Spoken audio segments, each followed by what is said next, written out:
Good morning, class. I hope all of you are here with me. I see only 86 participants, but I'm going to anyways go ahead with the class because it's already 12:05. So our lecture for today will be on the topic of inflammations of the larynx, both acute and chronic. Inflammation or laryngitis, as we speak of the larynx, is the inflammation of the larynx which manifests in both acute and chronic forms. So what is an inflammation? It is a immunological, biological response of the body to certain harmful stimuli such as pathogens or harmful irritants such as fumes or any allergens. So that is the particular definition of an inflammation. Any particular part, there's an inflammation, there is a suffix added, that is itis. So inflammation of the larynx is called as laryngitis. It is the most common condition identified in the larynx, one of the most common, and it can be divided based on the duration of its persistence into acute and chronic forms. So when the inflammation is abrupt in onset and is self-limited, we call it acute laryngitis. And when this inflammation persists beyond 3 weeks, we call it a chronic laryngitis. So as I'm aware, you have already finished previous lectures of your anatomy of the larynx, physiology, and benign conditions or lesions of the larynx. So I'm sure you're aware of the basic anatomy or the anteroposterior and the cross-section appearance of larynx. But I'll just go ahead and provide you a quick review so you can understand the class a little better. So when you see the larynx from the anterior direction, you firstly see this epiglottis. This is a leaf-like structure. It extends beyond downwards and its tail attaches to your inner surface of the thyroid cartilage. Via which ligament? Yes, the epiglottis attaches to the thyroid cartilage through which ligament? The chat is turned on. Maybe one of you can answer. The epiglottis, yes, just a second. Yes, it is attached by your thyroepiglottic ligament. So this is your epiglottis. This happens to be your hyoid bone. The next two cartilages will be your thyroid cartilage and your cricoid cartilage. So there is a membrane connecting your hyoid bone to your thyroid cartilage. This is your thyrohyoid membrane. And this ligamentum membrane which connects the thyroid cartilage to the cricoid cartilage is your cricothyroid membrane or ligament. These are the structures which you see in a covered larynx. In the next picture, we will go into a cross section. So if you cut through the larynx and remove the anterior coverings of the larynx, you will see that the larynx as a whole is divided into supraglottis, glottis, and your subglottic areas. So supraglottis is until the level of your true vocal cords. So what does it contain? This is your epiglottis. These will be your airy epiglottic folds. These are your false vocal cords or your vestibular folds. This will be the space between the true and the false cords, that is the ventricle. This is again your vocal cords, which again has layers. And beneath the vocal cords starts your subglottis. So this is a cross section of your larynx. Okay. This is the picture we see when we do an indirect laryngoscopic examination. Yes, a direct laryngoscopic examination. So this is your laryngoscopy dealscopy instrument with its tongue blade. The tongue is pushed to one side and this is how you visualize. So you're standing at the head end of the patient at the operation table. This is a cartoonized image, so you don't see the presence of an ET tube here, but usually you see an ET tube along the tongue into the trachea. So this is how you stand behind the head of the patient. You hold the instrument with your left hand and this tongue blade happens to push the tongue downwards, helping you to visualize the larynx. So this is a cartoon and this again happens to be the real life image. This is more or less an image of your video laryngoscopy. So these are the structures you see. This for your orientation is the anterior aspect. This is the posterior aspect. So these are your true vocal cords. These are white glistening structures, very starkly visible. This will be your anterior commissure. This is the posterior commissure. These are your false vocal cords or your vestibular folds. Yes. Anteriorly, you will see the presence of epiglottis, which is not this is the epiglottis. In fact, it is a little blurred in this image as it happens to be at a specifically more height than that of the larynx. Beneath the level of the vocal cords will be your subglottis, where the tracheal rings begin. These are your arytenoid cartilages.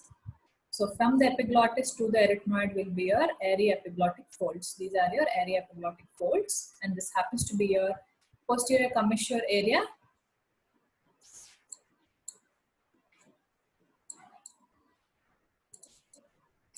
Happens to be your posterior commissure area. Yes, and also which is called as an interarytenoid area. Yes. So beginning with acute laryngitis, the etiology of this acute abrupt infection could be either an infectious origin or of a non-infectious origin.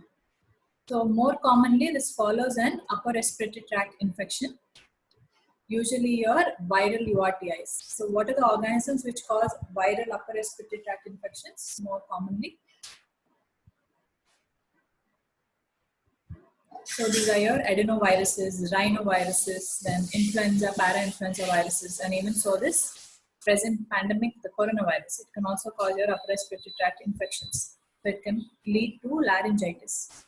And there is also a bacterial laryngitis. So this bacterial infection in the larynx can be present more commonly as a secondary bacterial infection. That is, it superimposes over a viral infection. That is more common. A pure bacterial laryngitis is also seen, but it is very rare. And the organisms which cause this kind of bacterial laryngitis are usually Staphylococcus aureus, Haemophilus influenza, and hemolytic Streptococcus pneumoniae. So these are your infectious causes. Then the non-infectious causes which can also cause acute laryngitis are your harmful irritants. These irritants cause inflammation. So these will be your inhaled fumes, as in workplaces, allergic molecules, then polluted atmospheric air, vocal abuse, iatrogenic trauma, that is in the ICUs or during surgery, during administering anesthesia, or when the patient is on a ventilator. This endotracheal tube intubation for a prolonged period of time can also cause laryngitis. And also GERD, or gastroesophageal reflux disorder. This is nothing but your gastric juices flushing onto the mucosa of the larynx. So a retrograde flow of the gastric juices from the stomach backwards, that is upwards, and flushing onto the laryngeal mucosa.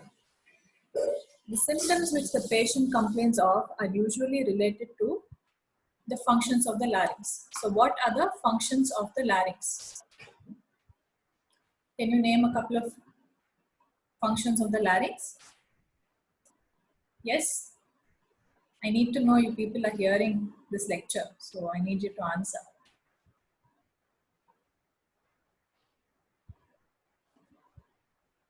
Okay. So the basic functions of the larynx, yes, it is phonation or voice production. Yes, very good. A few of you have answered. So the larynx has functions of aiding with respiration, producing voice or phonation, and also protection of the airways by preventing aspiration. These are more or less the main functions of your larynx. So these symptoms also more or less are some disruption in these functions. So the patient will complain of hoarseness or loss of voice.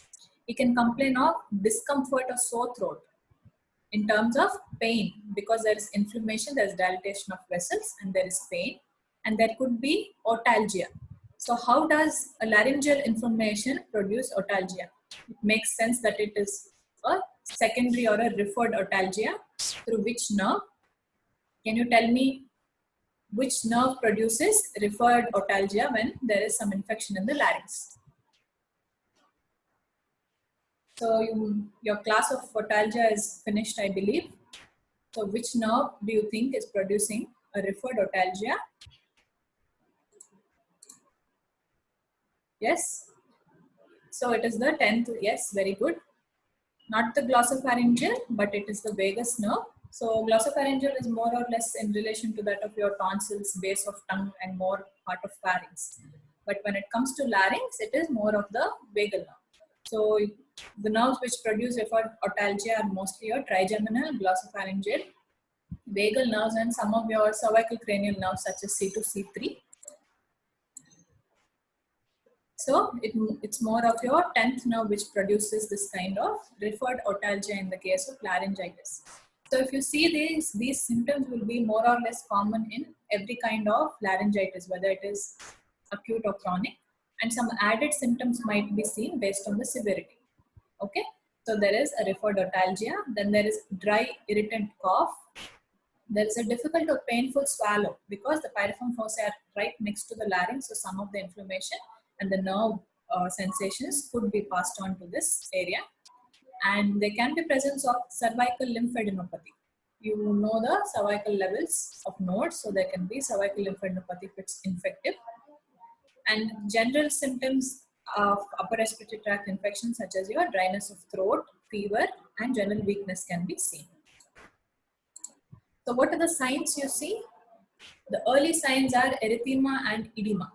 Erythema is nothing but your redness. That means inflammatory, beginning of inflammation. You see dilatation of blood vessels and pooling of blood. That is your erythema. And edema, on the other hand, is collection of fluid between the tissue spaces. So there is erythema and edema of these main structures, which are your epiglottis, AE folds, and false cords, ventricular bands. And usually in the early stage, the vocal cords tend to remain very white, normal, unaffected, and when you visualize this picture, they are starkly visible to you, whereas the rest of the larynx becomes red and inflamed. The vocal cords tend to be white and unaffected. But in the later stage, there is hyperemia and swelling, which also reaches the vocal cords. Not only that, you can see the presence of fibrous exudate or sticky secretions, which are seen on the surface of the vocal cords, between them, and in the interarytenoid region, that is in the posterior commissure area. So if you're seeing laryngitis in cases of, let's say, vocal abuse, that is due to a strong adduction of these cords, you can see the presence of some amount of mucosal hemorrhages in the vocal cords. I'll show you an example of this submucosal hemorrhage. So this is a submucosal hemorrhage. So to know what a submucosal hemorrhage means, you should be aware of what the layers of your vocal cord are. So in short, can anybody tell me the layers of the vocal cord? Where are these submucosal hemorrhages present? It might be a little lengthy for you to type, so I'll go ahead and answer it myself. So these are the layers of your vocal cord. The outermost will be your epithelium, which is over a basement membrane. The immediate below layer will be your superficial lamina propria. So the lamina propria entire of the vocal cord consists of 3 layers. That will be your superficial lamina propria, intermediate and deep lamina propria. So this superficial lamina propria area constitutes your rinky space. So when we say mucosa, that means the epithelium and the superficial lamina propria combined. So that is how we address it as mucosa. This intermediate and deep lamina propria together form your vocal ligament. And the most innermost layer will be your vocalis muscle. So these are the layers of the vocal cord. So the structure which you see as white, this is the outermost layer you're able to see, but the muscle is somewhere deep inside. So any procedure we do on the vocal cords, care should be taken that the damage should not reach the vocal ligament or the muscles. So that is the idea. So the treatment of generalized type of an acute laryngitis is mainly by giving it rest, vocal rest, okay? And to avoid the presence of all these irritant molecules such as smoking and alcohol, to give it some relief, you give steam inhalation. These oils are more or less plus or minus. Then you give a course of your cough syrups, antibiotics, analgesics, and steroids. So what are these cough syrups? So why do you think you have this kind of dry cough syrups and wet cough syrups? It is because certain ingredients present in these cough syrups are very particular to treating a dry cough or a wet cough. So when there is no expectoration, like when there is no sputum, such as in a dry cough, there is no point giving the patient some some drug which is present in the syrup that causes mucolysis, right? So these cough syrups more often than not are categorized into cough suppressants, expectorants, and your mucolytics. So suppressants are the ones which reduce the cough. These are used in cases of your dry coughs. So these cough suppressants are more or less something like your codeine, dextromethorphan. These are the names you see on your cough syrups for your cough suppressants. The next category is your expectorants. What this expectorant does is it helps you cough out the sputum. So it makes this sputum thin, where the stickiness of it is reduced, and it helps you cough it out. So the example of these expectorants will be your guaifenesin, maybe. Then next is your mucolytics. Mucolytics is the kind of molecule which makes this secretion very thin, water-like, so it can be easily coughed out. Okay, so mucolytic directly acts on the sputum itself, something like your let's say ambroxol. So these are the particular components of your cough syrups. So in cases of acute laryngitis, based on the need, if it's a dry cough, we more often than not use a cough suppressant. These suppressants also tend to have some amount of sedative action. Yes, so steroids here we give to reduce the edema, analgesics for pain, antibiotics for, as usual, infections. So the acute laryngeal infections which we see in childhood commonly, more specifically, are of these types. Acute epiglottitis, synonymous with supraglottic laryngitis. Then laryngotracheal bronchitis, which also is called as LTB in a short form, it is called CRU. Then your bacterial laryngotracheal bronchitis, laryngeal diphtheria, and other conditions which mimic laryngeal infections. That means the symptoms which the patient gives you mimic an inflammation, but in reality during examination there is actually no inflammation in that area. The first condition is your acute epiglottitis. So as the name suggests, it's the inflammation of supraglottic structures, that is the epiglottis, aryepiglottic folds, and your arytenoids. So marked edema of these above structures may cause airway obstruction. It is a pediatric emergency. Why? Because it progresses within minutes to hours and can lead to literally conditions such as high morbidity and death. So the etiology of acute epiglottitis happens to be, in most cases, infection due to Haemophilus influenza type B. It is more often seen in age groups between 2 to 7 years. So the main clinical features we see here is that a child comes to you presenting with sore throat. This sore throat intensifies and has a rapid progression within a very short duration of time and leads to dysphagia. Dysphagia is a difficulty in swallowing. Moreover, more than dysphagia, it might lead to odynophagia, painful swallowing. Okay, this painful swallowing begins and the patient ultimately leads to absolute dysphagia where he is not able to swallow at all. Then you see dyspnea or difficulty in breathing, and stridor develops. So it is specifically mentioned here as inspiratory stridor. So to understand these two words, you first need to know what a stridor is, and then you need to know the types of stridor. So what is a stridor? What is a stridor?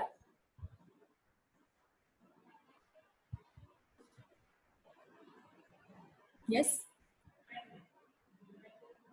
So stridor is a noisy breathing. That means a clinician is able to hear some kind of noise while a patient is breathing. So why does a stridor develop? It develops when there is some amount of obstruction or narrowing of the airways. Narrowing means that there is a uniform reduction in the diameter. Obstruction means a particulate or an object, let's say like a tumor or like a foreign body, is obstructing the airway. So more or less it reduces the airway, and air when passing through such a narrowed space can produce sound. This is called as a stridor. This stridor is divided into 3 types: inspiratory stridor, expiratory stridor, and your biphasic stridor. As the name suggests, inspiratory stridor is perceived when the patient is inhaling, expiratory when he is exhaling, and biphasic during both these phases. So this inspiratory stridor, theoretically, we see when there is an obstruction or narrowing above the level of your vocal cords. Expiratory stridor is seen when there is narrowing or obstruction in the trachea and bronchi. The midway, that is the glottis and subglottis areas, when there is narrowing or obstruction, you see a biphasic stridor. So this is acute epiglottitis. It involves more of your supraglottic space. So you see in these conditions an inspiratory stridor. The very typical sign which we see in cases of an acute epiglottitis is your tripod sign. So this is the image of a tripod sign. This sign is described as when a child is asked to sit up from a sleeping position, he sits up by supporting himself with both his hands placed behind him. So this is like a tripod, feel-like. So this we call as a tripod sign. It is very specific of acute epiglottitis. In a further stage, you see that there is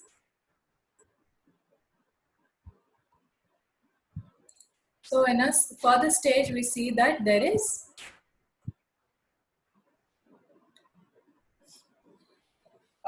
yes. In a further stage, you see that there is dribbling of saliva due to absolute dysphagia. We have seen that there is absolute dysphagia. The voice becomes muffled. The fever rises to a very high temperature of about 40 degrees Celsius. And as the time goes on, the child becomes quiet and the respiratory distress happens to lessen. But this is not a good sign, as with this, the patient may lead into respiratory or cardiac arrest. So the difference between your wheeze and your stridor is that stridor is just your noisy respiration. Wheeze is when there is some collection of fluid or any inflammatory tissue fluids in your lungs. Okay, this wheeze will also lead to some amount of your crackles or your other kind of respiratory sound in the lungs. So stridor more often than not is heard. The wheeze you can even feel with your step on the lungs. Okay, wheeze is more like when there is collection of some amounts of fluid or crackles or this kind of sound which you see in your clinical examination in asthma conditions. When there's some fluid filling up somewhere, you kind of see this kind of a wheeze. It is a more of the lower airways obstructions. Yes. So your stridor is more of your upper airways and an upper part of your lower respiratory tract, whereas wheeze more often than not is more of your lower respiratory tract, where your bronchioles or your alveoli, those areas when they're filled with fluid, you happen to see a wheeze. Stridor more upper airway is nothing but it starts from your nose, nasopharynx, and upper part of larynx. Lower airway starts beneath the level of the vocal cords. And next will be your trachea, bronchi, bronchioles, etc. So until the level more or less of bronchi, you see stridors. Stridor is just obstruction due to something. And when there is this fluid collection in the lungs or alveoli or something of that areas, then you see a wheeze. I hope your question is answered. I'm sorry I saw your question a little late. I'm having a little difficulty opening this chat. Yeah. So we'll go ahead. So So when the child becomes quiet and when the respiratory distress appears to lessen further, it is not a good sign. It is more of a warning sign. That means the child is about to go into respiratory or cardiac arrest.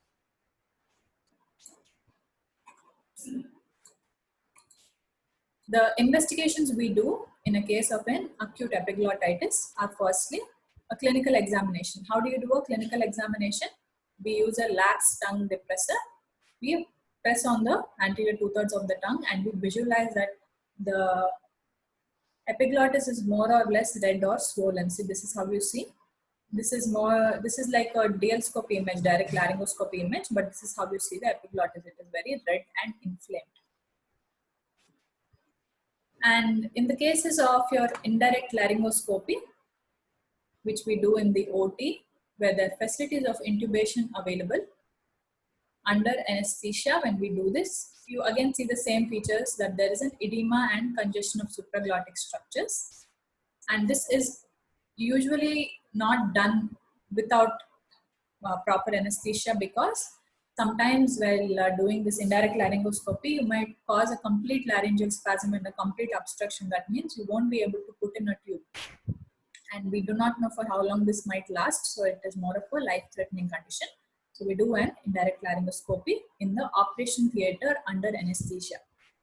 The next investigation we would like to do is take a plain lateral soft tissues neck X-ray. So in this X-ray, you will see a thumb sign. This is also very specific to epiglottitis. So this is the image of your thumb sign. Yeah, this is the image of your thumb sign. So the epiglottis becomes swollen, becomes very prominent even in a neck X-ray soft tissues. So as in any infection, we do your complete blood counts, blood cultures, throat swab culture sensitivities. And when we suspect a presence of an epiglottic abscess, we do a CT scan.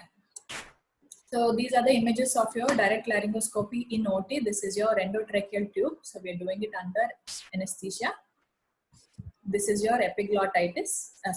This is your epiglottis, swollen, red and inflamed. This is more of a similar thing, but there is an overall inflammation of the structures. But here there is more specifically the epiglottis is more involved. Yes. So for a generalized treatment, you first need the patient to be hospitalized because an impending airway obstruction can happen at any minute. So the patient or the child needs to be hospitalized. You should be kept under treatment with antibiotics. Usually we prefer third generation cephalosporins given intravenously mostly. We give steroids like hydrocortisone and dexamethasone to reduce the edema. Edema meaning the tissue which is collected in the fluid which is collected in the tissue spaces to reduce the edema and hence overall reduce the narrowing of the airway. The patient is not even able to swallow his own saliva, so he needs some amount of hydration. We put him on IV fluids. The next is your humidification and oxygen supply. The next will be intubation and tracheostomy. So these are the things which should be at hand. At any moment they might be necessary. An intubation is first preferred, and if the patient is needed to be on this ET tube for beyond 72 hours, then we go for a tracheostomy because prolonged intubation can cause some complications. The next is your acute laryngotracheal bronchitis or your CRU. As the name suggests, it involves a larger proportion of your respiratory tract. So there is inflammation of your larynx, trachea and bronchi. So it does not mean that all these three structures have to be completely swollen. There is some ratios depending upon the severity of the disease, but larynx seems to be more involved. The etiology of this CRU more often is a viral infection caused by parainfluenza type 1 and 2 viruses. It is male predominant and seen at the age groups of 6 months of age to 3 years of age. Sometimes you can see a secondary bacterial infection, which will be your next topic, that is your bacterial laryngotracheal bronchitis. So this secondary bacterial infection more often than not is seen from gram-positive cocci. So the pathology of your CRU is that there is edema or fluid collection in the tissue spaces of the loose areolar tissue of these three areas, larynx, trachea and bronchi. Okay, so this causes some amount of respiratory obstruction and hence leading to stridor. What type of stridor? All three are involved, but the larynx seems to have a high proportion of this loose areolar tissue. So you see marked inspiratory stridor first, but even a very faint expiratory stridor is heard. So more or less biphasic, but the hallmark of CRU is a very marked inspiratory stridor. So along with this edema, there are some thick tenacious secretions and crusts which can aid this edema in causing a complete occlusion.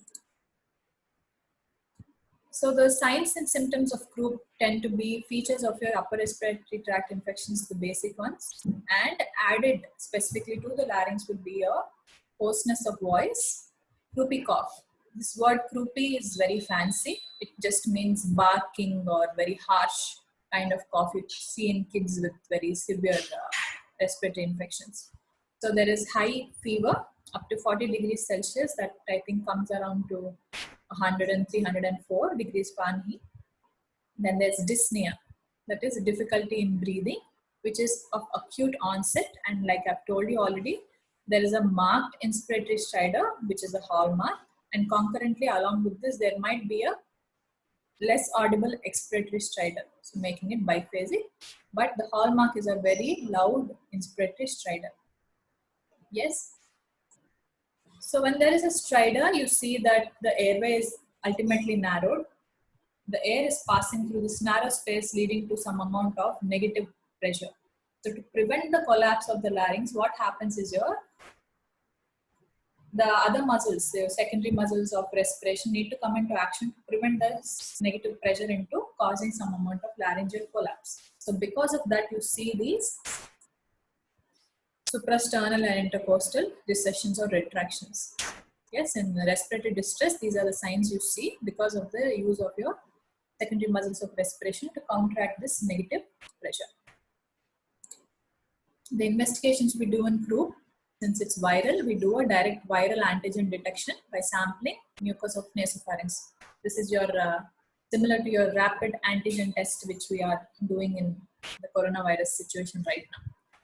And the main hallmark of your investigation in your group happens to be the presence of a steeple sign in a plain neck radiograph.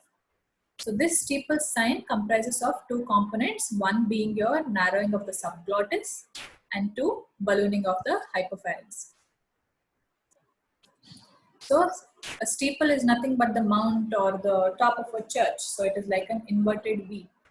So this is the subglottic area.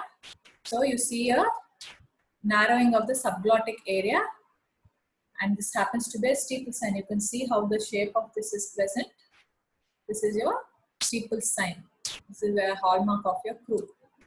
The same thing again, you see a steeple sign.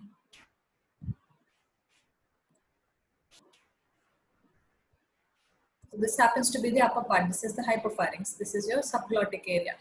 Yes, the narrowing of the subglottis with a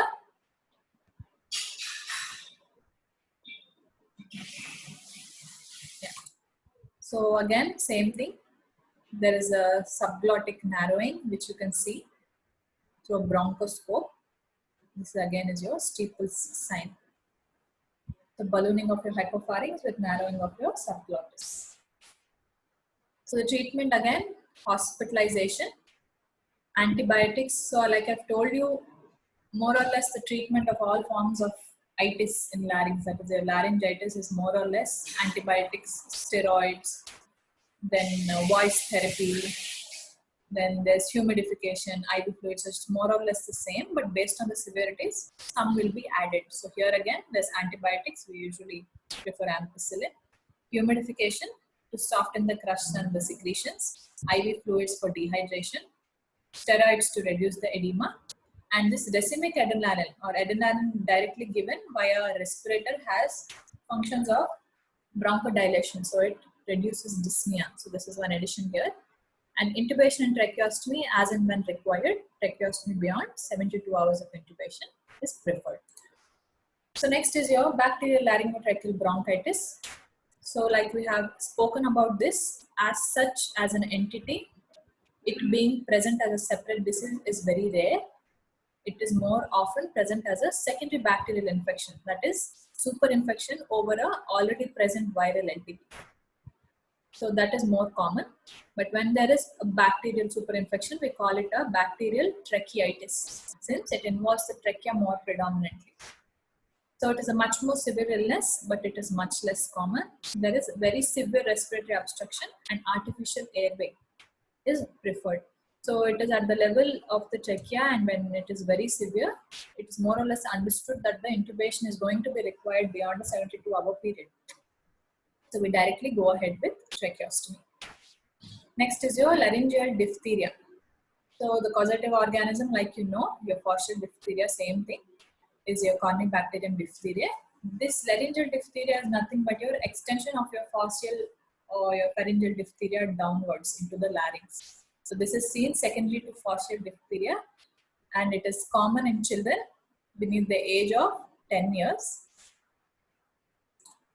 So I thought I had a picture. Anyway, the causative organism is your Corynebacterium diphtheria. The mode of spread is by droplet infection. It affects non-immunized children. So DPT is the vaccine which we take as children, and susceptible adults, particularly the elderly.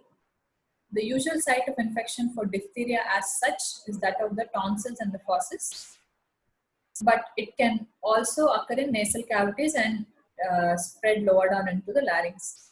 So fauces is nothing but your faucial pillars, that is your anterior posterior pillar, the tonsillar area. So that is the usual site of infection. That is where you see this grayish white membrane. But this membrane can extend downwards into the larynx, causing laryngeal diphtheria.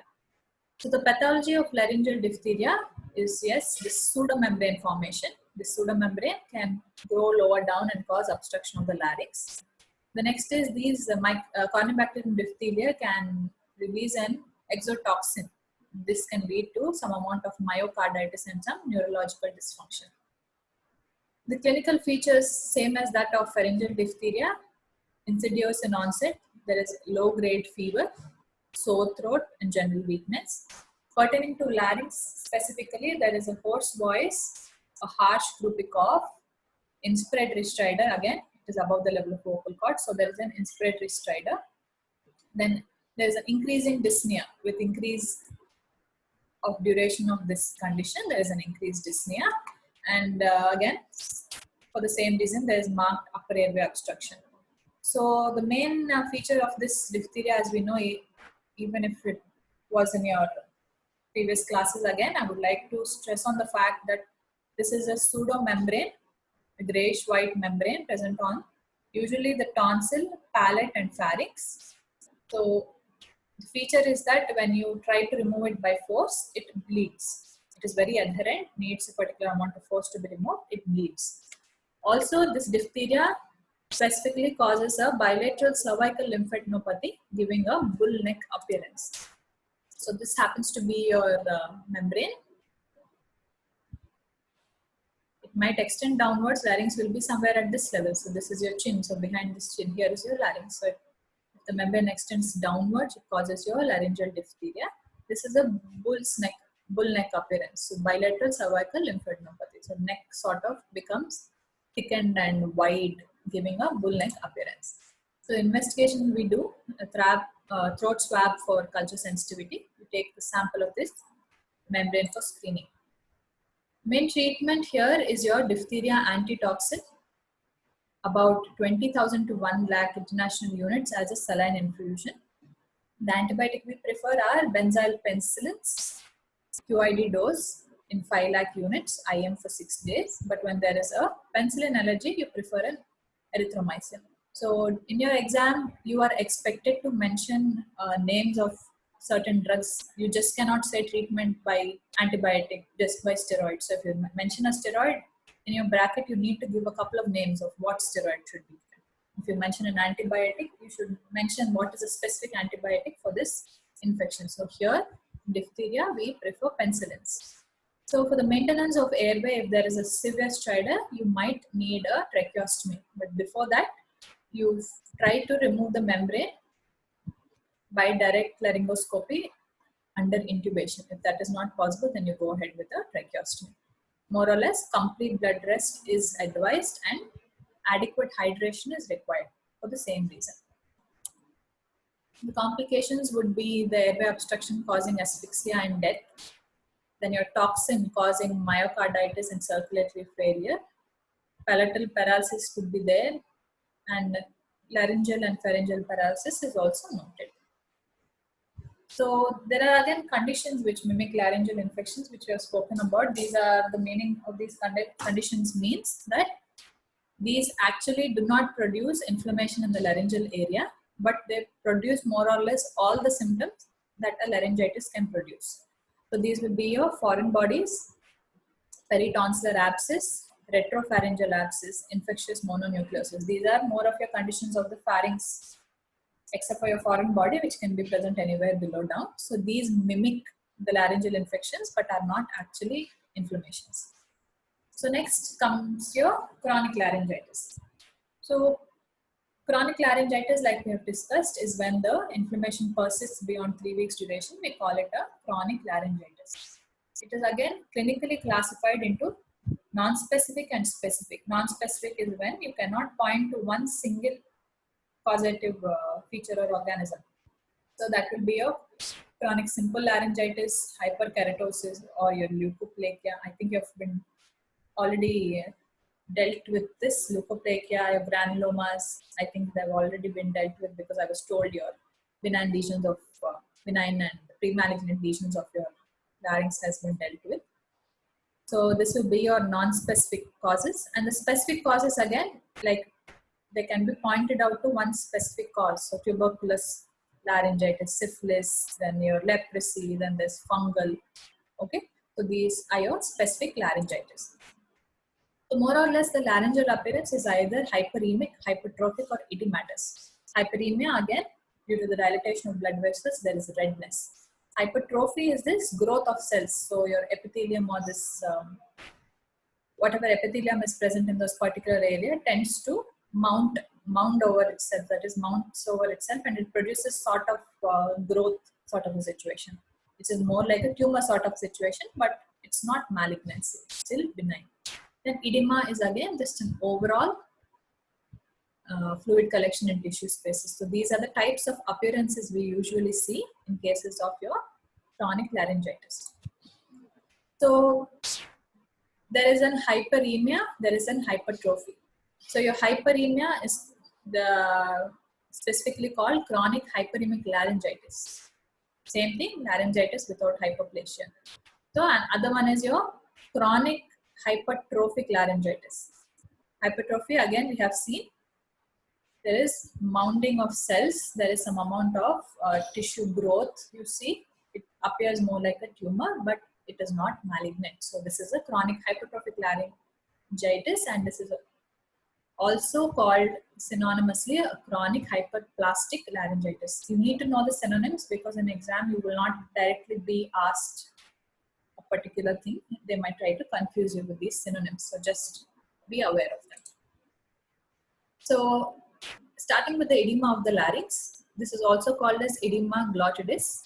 It mainly involves the supraglottic and subglottic regions, that are the areas which have abundant subepithelial loose connective tissues. For edema to the fluid to collect, you need tissue spaces. So your supraglottic and subglottic regions are the ones which have these loose connective tissues. The edema of the vocal cords is very rare as such, and because there is very sparse connective tissue. The etiology of this edema glottidis is usually acute infections such as your epiglottitis, laryngotracheal bronchitis, then your chronic infections such as TB larynx or syphilis of larynx, and infections around these areas, that is your peritonsal abscess, again in your pharynx, retropharyngeal abscess, Ludwig's angina. These are above the level of larynx. These can also cause some amount of edema in the larynx. Then trauma, surgical trauma to the tongue, or any laryngeal trauma due to foreign bodies, then direct laryngoscopy, or inhalation of some irritant gases, dermal chemical burns, and intubation. These can also cause edema of the larynx. The neoplasms such as carcinoma of the larynx, laryngopharynx, etc., which have some amount of deep ulcerations, can also lead to edema in this larynx area. Then allergies or your anaphylactic reactions like your angioneurotic edemas, radiation in any CA of, let's say, of your nasopharynx or larynx when there is this radiotherapy, this can also cause some complication in the form of edema and some systemic diseases. So the signs and symptoms, same thing everywhere, airway obstruction and dyspnea, and more often than not it causes inspiratory stridor. Supraglottis is more affected, so inspiratory stridor is more marked. And on indirect laryngoscopy, you usually see edema of the supraglottic and subglottic regions. The treatment will be to prepare the patient for intubation. If necessary, beyond 72 hours, you go ahead with tracheostomy. Then you give steroids, dexamethasone or your hydrocortisone, IV, that is to reduce the edema. And again, we give adrenaline 1:1000, 0.3 to 0.5 ml intramuscularly every 15 minutes in cases of your allergic reactions or your angioneurotic edema. The next is your chronic hyperemic laryngitis. That is the chronic laryngitis without hyperplasia. That is, there is redness and inflammation, but there is no tissue growth. So, more or less, this is diffuse, and there is symmetrical involvement of the whole larynx. The whole larynx as in two vocal cords, false cords, your interarythmoid region, and your epiglottis, root of epiglottis. The etiology of this happens to be an incompletely resolved simple laryngitis, acute simple laryngitis. So we have seen acute laryngitis. If it is incompletely resolved, it can lead to chronic hyperemic laryngitis. So then the presence of chronic infection in surrounding areas, that is your paranasal sinuses, your teeth, tooth caries, then your tonsillitis or peritonsillar abscesses or any chest infections can also cause a chronic hyperemic laryngitis. Occupational exposure to dust and fumes, smoking and alcohols, these two constitute your harmful stimuli.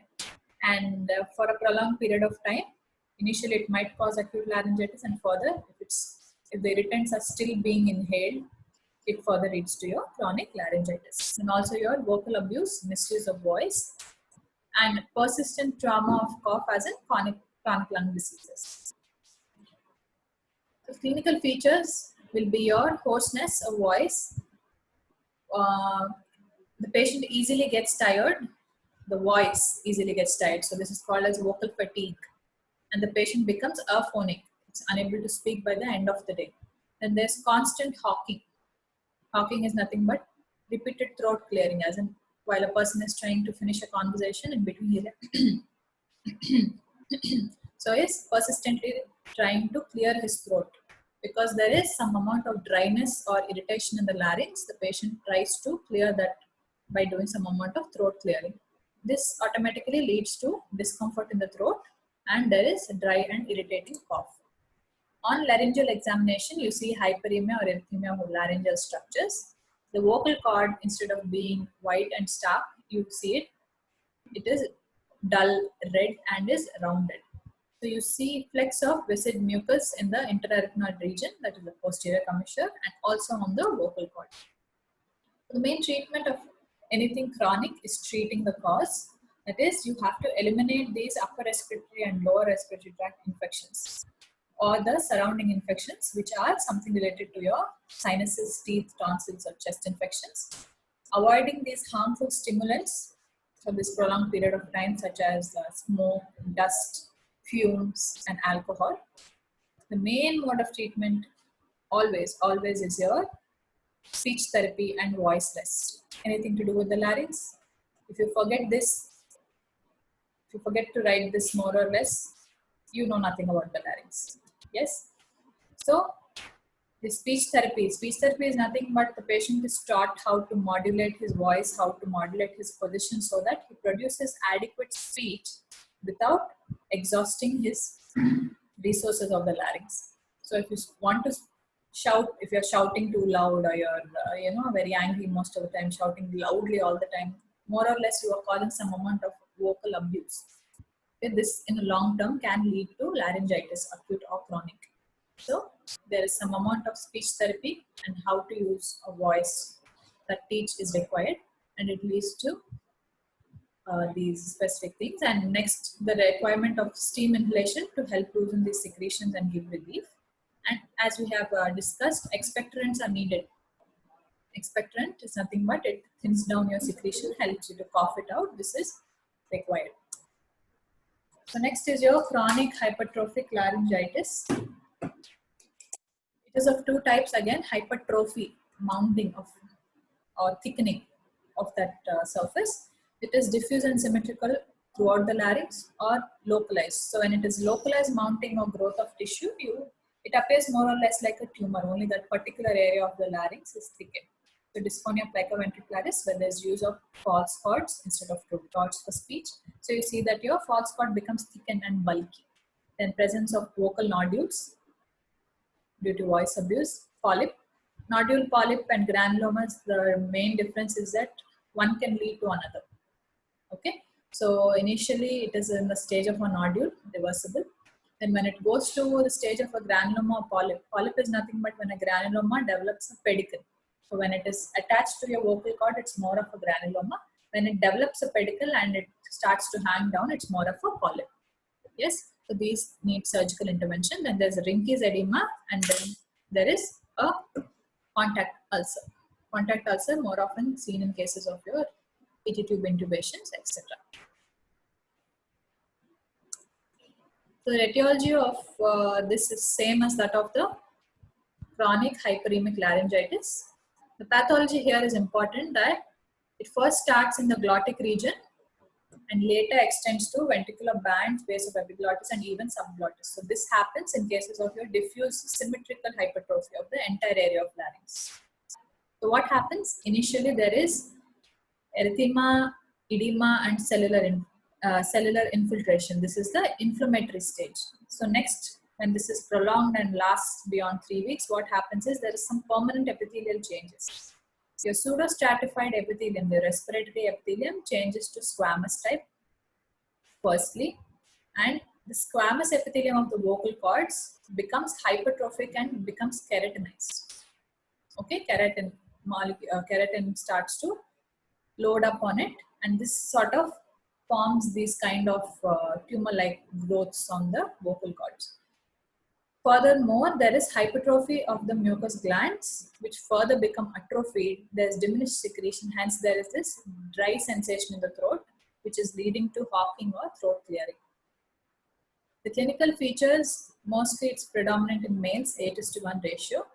There is hoarseness, voice fatigue, same thing. Constant hawking we have seen, discomfort in the throat, dry and irritating cough.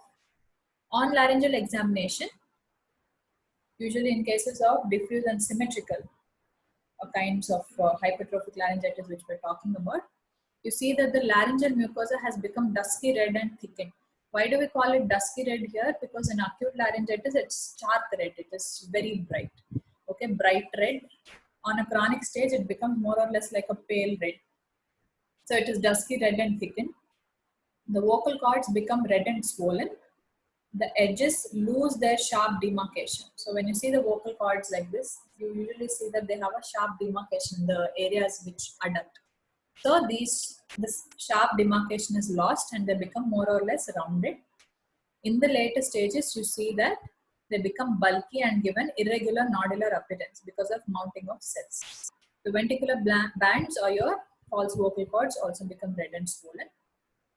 The edema and infiltration and change in this vocal cords lead to some amount of impairment of cord mobility. So firstly, because of edema and infiltration. Later, there is this vocalis muscular atrophy and arthritis of the cricoarytenoid joint. This also leads to a continued impairment of your vocal cords. So what treatment do we give here? The treatment we give here is same as that of chronic hyperemic laryngitis. So we give steam inhalation, voice therapy, then you give vocal rest. Yes, for the secretions, you give some expectorant. So voice rest and speech therapy are the main resort here. Steroids are given when you see that there is a lot of edema, a lot of redness in that area. You can give a low dose of steroids to reduce the edema. But voice rest and your speech therapy are the main modes of your conservative treatment. So when in cases of polyps or in cases of your granulomas or these structures, what you need to do is that needs to be removed. A polyp will not resolve on its own, but a vocal nodule might. So in that case, we have to surgically remove these structures. You strip the vocal mucosa only without injuring the ligament. So you remove this area which has this hypoplastic mucosa. It is done in very selected cases. As I have mentioned, the damage of the underlying vocal ligament should be avoided. Otherwise, there will be scarring and permanent change in the voice. Yes. So next is your Rinke's edema. I think we will continue with this in the next class. So the next class we will be dealing with your Rinke's edema, TB larynx, then leprosy of your larynx, lupus of larynx. That will be a very short lecture.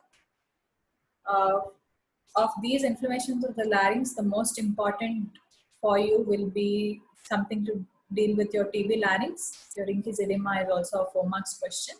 There are no essays expected from here, but chronic laryngitis has been a question very, very long back. So you need to just understand that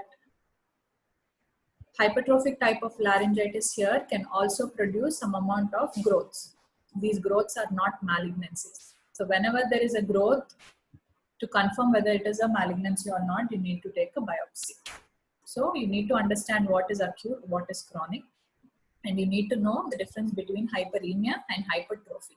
Hypertrophy also will come under your benign lesions of your larynx, which I was told you have already been dealt with. So these benign lesions of the larynx, these hypertrophic conditions or hypertrophic laryngitis also constitute under your benign lesions. Okay, you can ask me if you have any doubts.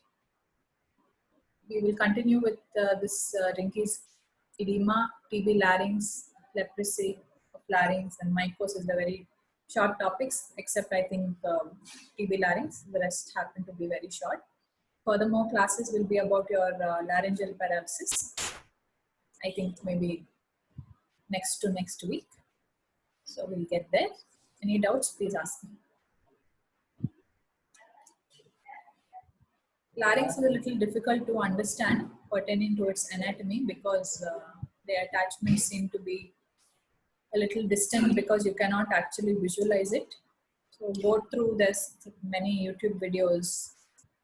Then your anatomical pictures might be a little difficult to understand, but try to see a lot of video laryngoscopy videos so you can understand where the vocal cord is, where the false cord is, what the attachments are. Okay, so we will continue with Rinke's edema in the next class. Any doubts, you can ask me.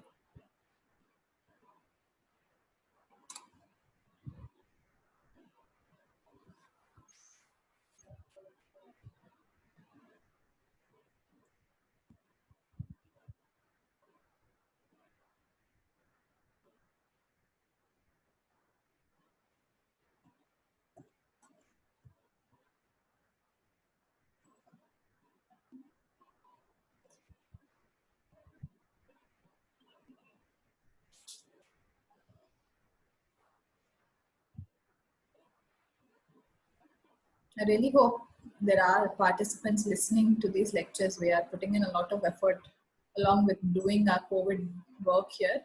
So I hope these classes have been useful, and we really hope you guys are listening because we are putting in a lot of effort outside of our COVID work. So it's kind of an extra work for us. So I hope you would reciprocate more. Few of you are answering, but I see that there's just few students who repetitively keep answering. The rest, I don't know if they're even listening to the lecture, but I really hope they are. Anyway, thank you.